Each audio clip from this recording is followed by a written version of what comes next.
orang-orang Syiah yang di Malang itu Syiah Rafidhah, karena dia mengikuti Abdullah bin Saba.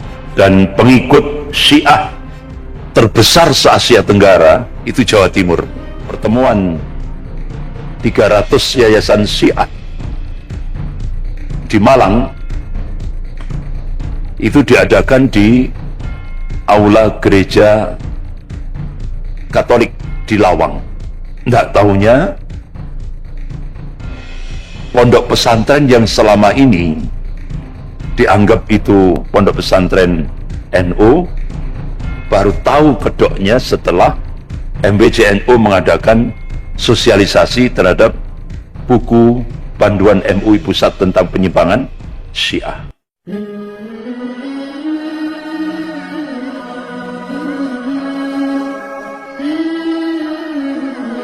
Bapak-bapak, ibu-ibu yang dirahmati Allah, alhamdulillah di Indonesia banyak buku-buku yang bisa dijadikan rujukan untuk mengungkap tentang penyimpangan-penyimpangan, kesesatan-kesesatan Syiah Rafidhah. Karena saat ini seluruh dunia, termasuk orang-orang Syiah yang di Malang, itu Syiah Rafidhah, karena dia mengikuti Abdullah bin Saba. Dan pengikut Syiah terbesar se-Asia Tenggara itu Jawa Timur. Terbesar se-Asia Tenggara secara kuantitas. Pusatnya di Pangil, Bondowoso, Malang, Probolinggo, ya, Puger, Jember, dan beberapa tempat yang lain. Malang itu pusat pendanaan Syiah terbesar se-Jawa Timur. Makanya ketika pertemuan 300 yayasan Syiah di Malang itu diadakan di aula gereja Katolik di Lawang. Itu pertemuan 300 yayasan Syiah se-Jawa Timur. Kenapa diadakan di Malang? Karena memang pusat pendanaan Syiah terbesar itu di Malang. Tokoh-tokohnya yang paling tua pangkatnya Letnan Kolonel. Letnan Kolonel Purnawirawan Khairun Yusuf. Itu tokohnya yang paling tua. Ya. Termasuk juga di lembaga pendidikan Al-Kausar, STK, SD, SMP, SMA yang di Araya itu, Pandanwangi, ya, itu. Bahkan punya real estate, punya perumahan elit di Pandanwangi. Banyak buku-buku yang bisa dijadikan rujukan. Yang pertama yaitu yang ditulis oleh Majelis Ulama Indonesia Pusat. Ini berdasarkan fatwa Majelis Ulama Jawa Timur yang waktu itu dipimpin oleh Kiai Haji Abdul Somad Bukhari. Jadi satu-satunya pengurus Majelis Ulama yang berani mengeluarkan fatwa Syiah bukan Islam itu adalah Majelis Ulama Jawa Timur. Kemudian didukung oleh Majelis Ulama seluruh Indonesia. Ini bukunya Panduan Majelis Ulama Indonesia mengenal dan mewaspadai penyimpangan Syiah di Indonesia. Nah, buku ini pernah disosialisasikan di Puger, Jember oleh MWCNU Puger, Jember. Nggak tahunya pondok pesantren yang selama ini dianggap itu pondok pesantren NU yang dipimpin oleh Habib Umar, itu ternyata baru tahu kedoknya setelah MBCNU mengadakan sosialisasi terhadap buku panduan MUI Pusat tentang penyimpangan Syiah.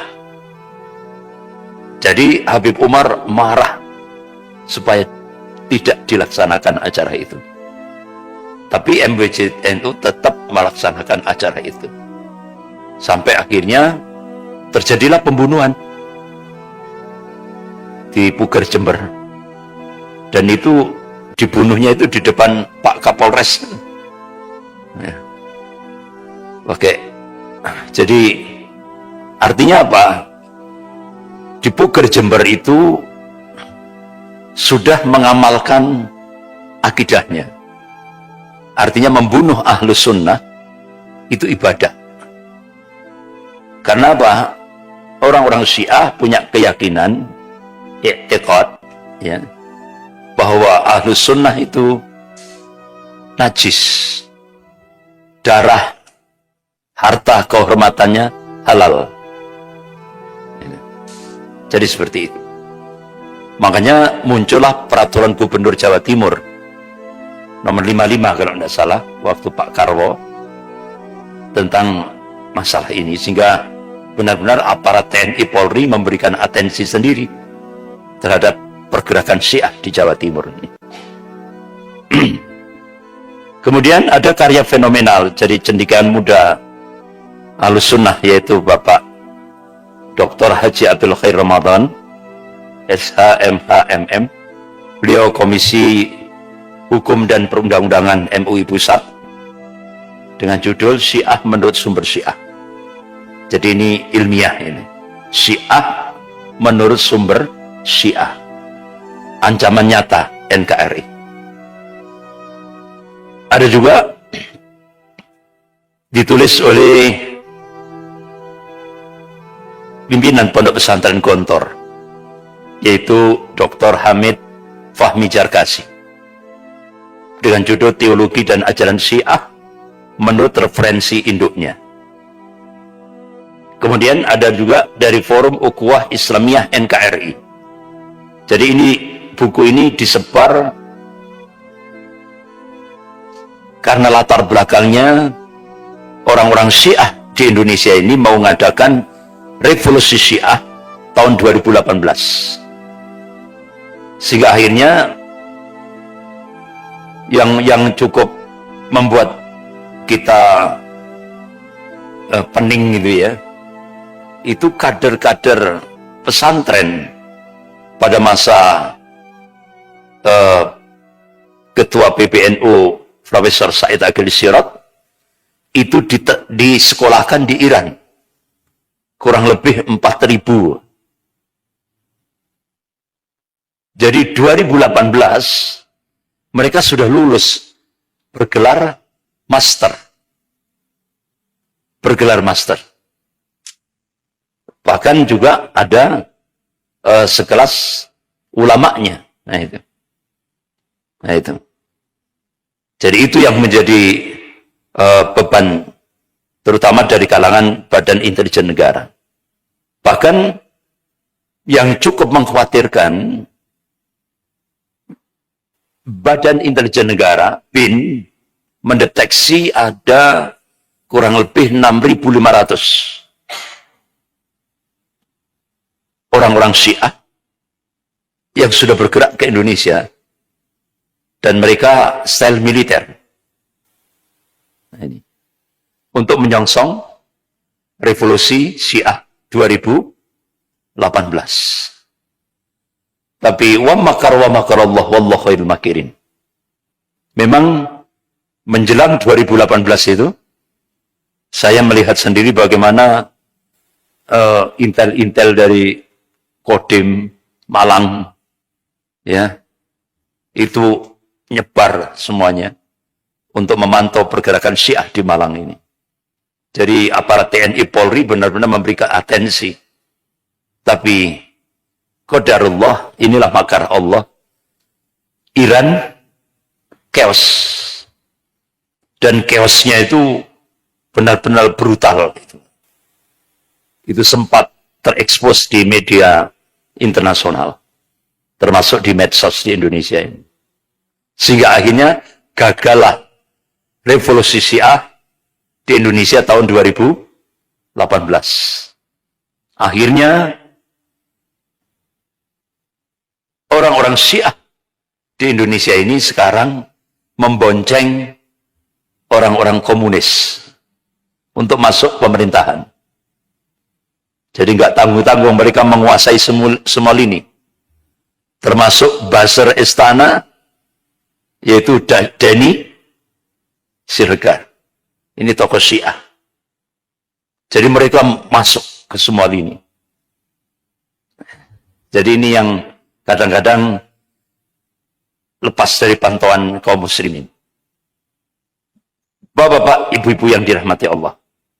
Makanya buku itu sempat disebar sebelum 2018. Judulnya NKRI Diambang Kehancuran. Mewaspadai pemberontakan Syiah dari sepak terjang mereka dari luar negeri sampai ke Indonesia.